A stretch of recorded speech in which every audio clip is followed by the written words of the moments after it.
What's up, guys? I want to tell you about something that I'm going to be working on in the next couple of weeks that I'm excited about. I've been wanting to do this for a little while, which is to create a little series of videos talking about reasons there probably is a God.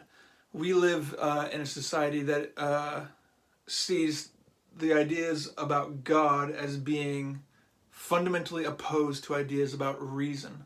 If you're a person who uses your intellect and thinks logically or scientifically, that's somehow opposed to thinking seriously about the idea of God. I'm convinced there are really good reasons to believe that there is a God.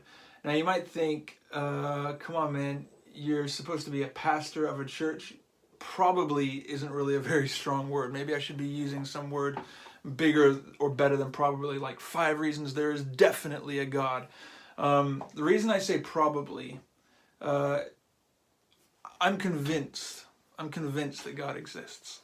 But it's really important to recognize that nothing I say in these little videos is going to convince someone that God exists.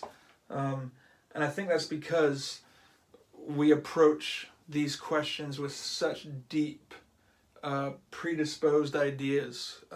We all come from a certain standpoint when we approach these questions, and that affects what we're going to find when we look at the evidence. Psalm 14 begins with this crazy, insightful line. He says, "A fool says in his heart, there is no God."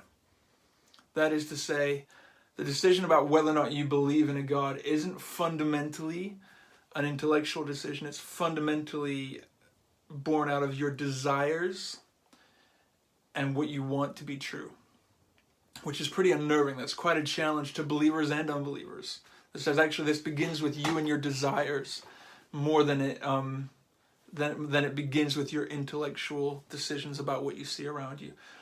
So I'm not looking to create videos that will make believers out of unbelievers. But if there's someone who really is curious about God, and there is something in them that is really stirring towards the idea of there being a God, but they have some mental blocks and there are some intellectual questions that are hitting up against that desire, then I'm hoping that some of the thoughts that I share will be useful for processing those and will help to generate a conversation that can help a person really move forward.